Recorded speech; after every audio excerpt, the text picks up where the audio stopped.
All right, so today we're diving into something pretty interesting, I think. Something we all use every day, probably. Maybe without really thinking about it much. Yeah. This little piece of plastic we all carry around, right? Okay. The microchip banking card. I mean, it really has quietly revolutionized the way we pay for things. Oh, absolutely. Communicate, and even how we prove who we are, right? Oh, yeah, for sure. Globally. Yeah. So for this deep dive, we're gonna celebrate a big anniversary. Okay. It's the 50th anniversary of the chip card, and we're gonna trace its origins back to a pretty fascinating guy, a Frenchman named Roland Moreno. Very interesting. And explore how this invention totally reshaped the world, Yeah. So let's get into it. Okay. Sounds good. It's amazing to think that it's been half a century since that initial patent filing, March 25th, 1974, by Roland Moreno. And his background is really, pretty unique. Right. Born in Cairo in 1945, later moved to France. But, unlike a lot of inventors, working in these big corporate labs or whatever, Moreno was self-taught. Interesting. He held all kinds of different jobs before hitting this pivotal moment, really shows you that innovation can come from anywhere, right? Absolutely. Yeah. Not just those, big institutions. Yeah. So big R&D departments. Exactly. And what really seems to have sparked this whole thing was when he came across those PROM chips. Oh, yeah. Programmable read-only memory. Okay. Back in early 74. Right. And here's where it gets really interesting. Okay. His very first idea, it wasn't a card at all. Really? He actually, he imagined a chip ring. Oh, wow. For doing secure transactions. Okay. Interesting. Pretty wild, right? Yeah. So, the ring idea, well, pretty innovative. You can see how it could be a little impractical for everyday banking. Yeah. Not exactly the most durable thing, right? Yeah, fragile, I guess. Yeah, exactly. You wouldn't want to drop it too many times. Yeah, and banks kind of felt the same way too, know? Yeah, makes sense. But Moreno, he adapted quickly. Okay. Recognizing, okay, we need something a little more robust, a little more durable. Right. And that's when he came up with the chip card. Okay. As a secure way to both make payments and also verify your identity. And really, he was thinking about this growing problem of fraud. Right. That was kind of top of mind for him. That makes sense. And his original patent was incredibly forward thinking. Huh? He talked about programmable memory right there on the card. Okay. The management of secret codes like PINs. Right. The ability to check if you even had enough funds available. And even, get this, a system for blacklisting cards that had been lost or stolen. That's really comprehensive for the time, right? Oh, yeah. Yeah, definitely ahead of his time. It really was. Yeah. And then shortly after the initial patent, they added another really key security feature. Okay. A counter mechanism. So this would automatically block your card after 3 incorrect PA attempts. That's a good idea. Yeah, something we all take for granted today, but really shows, that early focus on protecting us as users. Yeah, security was important from the start. Absolutely. Yeah. So Moreno himself, had a really unique perspective on his work. Oh, interesting. He didn't like being called a gadget guy. Really? He wasn't really into that label. Interesting. And you can see why, he talked about having this constant sense of wonder. Oh, wow. Driving his curiosity. And get this, he actually considered the chip card his first useful invention. Something that served a really fundamental, desirable function. That's great. Which, what's more fundamental than the security of your money? Oh, for sure. Yeah. Right. Yeah, that's basic. And he also recognized the role of luck in his success. Oh, yeah? He talked about being fortunate enough to be the first one to have the idea, being the only one really seriously working on it at the time. And the serendipity of actually finding funding for it. Right. And get this, being taken seriously by the banks. Oh, wow. Yeah. Which can be a big hurdle for inventors. Absolutely. Yeah. Yeah, it really highlights how even the most brilliant ideas need the right circumstances. Totally, yeah. Yeah. Obviously the patent was filed back in 74. Right. But it's not like chip cards just magically appeared everywhere overnight. Right, of course. So where did we first see this tech being used in the real world? Well, the early adoption, it wasn't actually in banking. It was in telecommunications in the 1980s. with the introduction of phone cards. Okay.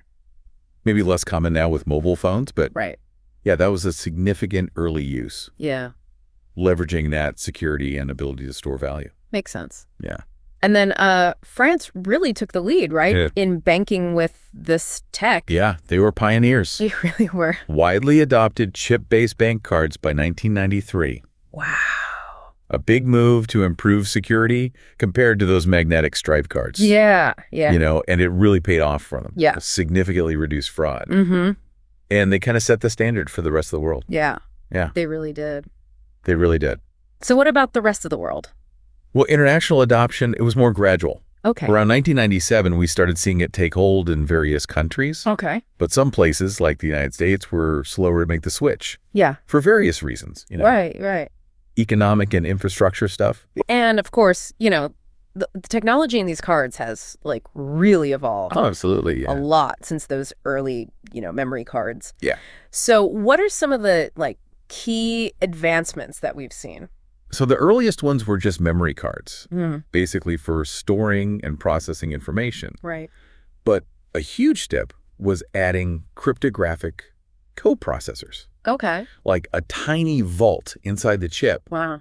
For complex calculations. Okay. Like digital signatures. Right. Makes transactions much harder to mess with. Okay, so that move towards stronger encryption makes sense, right? Yeah, as things get more valuable. Right, as the stakes get higher. Yeah. Exactly. And then we got contactless payments. Oh, yeah. Super convenient. Yeah, tap and go. Yeah. No need for a PIN for small purchases. Right. So much faster and easier. Yeah. Yeah.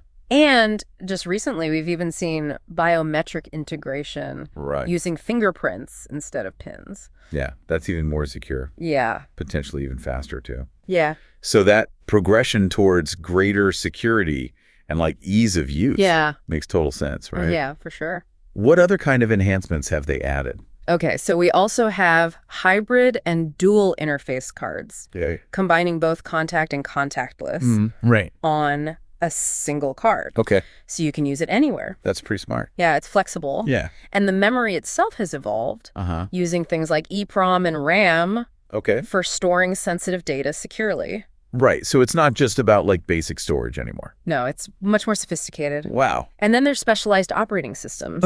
Like Java Card. Right. Which allows multiple applications to run on a single chip. Oh, wow.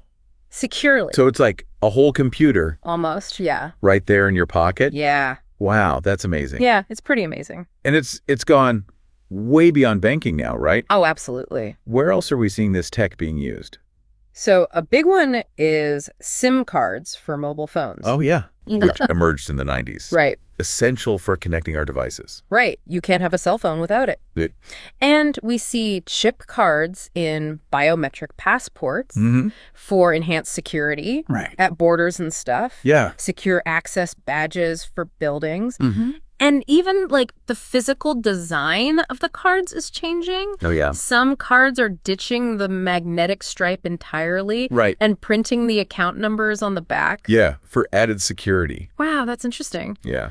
So Moreno, you know, chip card is his most famous invention. Yeah. But he was clearly a curious guy, right? Absolutely. Very inventive. He explored lots of other ideas. Yeah, he did. So tell me about some of those. Well, there's the PF, an individual slot parking meter. Oh, wow. From 1988. Okay. And then there's the Disco Site. Okay. A secure payment system for online music. Interesting. Pretty ahead of its time, right? Oh, yeah. Before digital music was really a thing. Yeah, wow. So his idea of useful went beyond just finance. Right, so parking meters and digital music, that shows some serious range. Yeah, he had a broad mind. That's cool. Yeah. Did he come up with anything a little, you know, more whimsical? Yeah, he did. So tell me about those.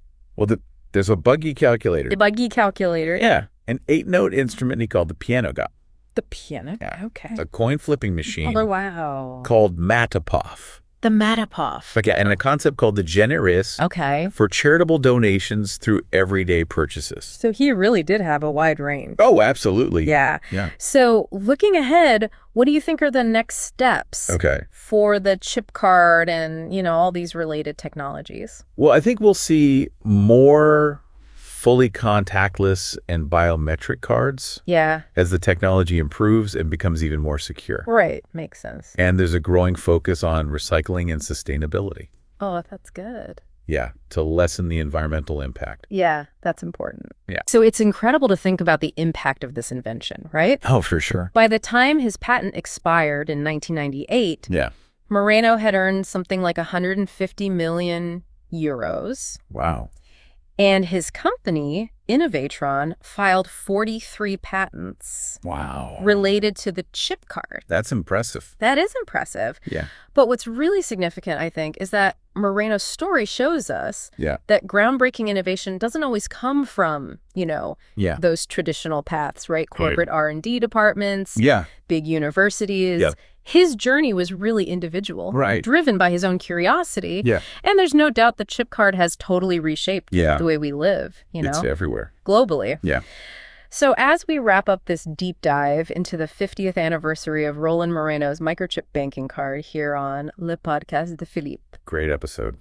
I think it's clear that this seemingly simple invention represents an incredible journey of innovation. Absolutely. This little piece of tech has changed our lives in so many ways. Yeah, for sure. Often without us even realizing it. Right. And now, hopefully you've got a better understanding of the ingenuity behind that little chip in your wallet. And it's pretty cool French origins. Yeah, it's a great story. But with payment tech changing so fast, it makes you wonder, right? Yeah. What's the next 50 years going to bring? Yeah, but how are we going to pay for things, improve who we are in this increasingly digital world? It's hard to imagine, but it's exciting. It is exciting. Yeah. And hey, by the way, we're trying to reach 1,000 subscribers on YouTube today. Oh, that's awesome. So if you're enjoying this deep dive, hit that subscribe button. It would really help us out. Yeah. And, let us know what you think in the comments. Yeah, what do you think the future holds? Yeah, what do you think the future of payments looks like? All right, thanks for joining us for this deep dive. Yeah, it was a pleasure. We'll see you next time. See you later.